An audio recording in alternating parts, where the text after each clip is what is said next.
There are all kinds of signs that tell you what to do when you need help. But what about when you just want to give it? We know where to find good help and where it belongs.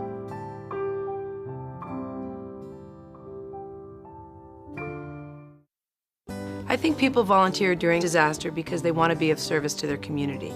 They want to help out. Their hearts go out to those that are suffering losses, so they want to be able to play a part in making things better. Usually what we find is when people arrive at the scene, we don't know all of their skills, yet we know there's a lot of talent in the community. Volunteers are critically important during a disaster response because no jurisdiction anywhere in the country has enough trained first responders to meet the needs to save lives and protect property. And without planning for the use of volunteers, the jurisdiction could be overwhelmed by people wanting to help during the disaster response and during the disaster recovery. Volunteers will come and volunteer whether you're ready for them or not.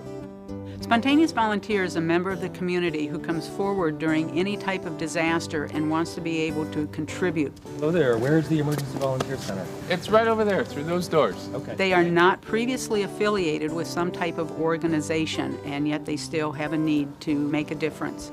If you don't have a plan, people will in fact find something to do on their own. And if that happens, they very often then can contribute to the problem as opposed to being a solution. An Emergency Volunteer Center is a way for communities to organize the response of spontaneous volunteers. They're taking that burden of managing volunteers off the local government emergency operations center. Joshua Jennings. It gives the public and emergency response agencies a coordinated system for registering and placing volunteers in time of disaster. People that want to volunteer their assistance in a large-scale emergency or disaster have a place to go. And when they go there, there's trained staff, there's processes, procedures, and they can take the skills and ability of those people that want to respond and get them out to the right place where they're needed. The community finds out about emergency volunteer centers primarily through the media because they're the ones that are being able to let people know when and where they can go to help.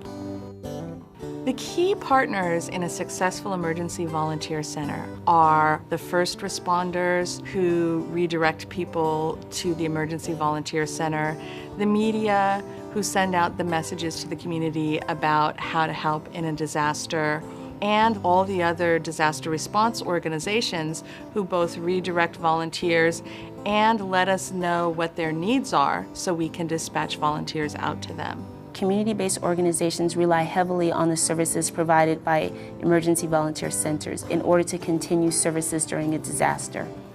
And there are any number of things that these volunteers can do to help us in our efforts. For instance, in a disaster we may find that we have animals that are not being cared for. They could help us care for animals. A whole host of things that the police officers or firefighters simply either don't have the skills themselves to do or don't have the time or capacity to do. An emergency volunteer center can be activated at the first sign of a disaster if there's warning. So for example, in a flood, you might activate the center in order to get people out and work on sandbagging or evacuation. We need to set up the station. You were briefed on the disaster itself. It can be activated after a disaster in response, as in the case with an earthquake or something where you don't have much warning. It is our hub of information where we can call in to gather information about what's happening, what are the needs of the community, and we can also be providing that information of what we have that's available that perhaps the first responders and other organizations can benefit from. I can communicate with the volunteer center, and those resources that have been allocated and previously planned for are ready to go. It's a great benefit not only for the fire service, but for all first responders as well as the community that we're serving.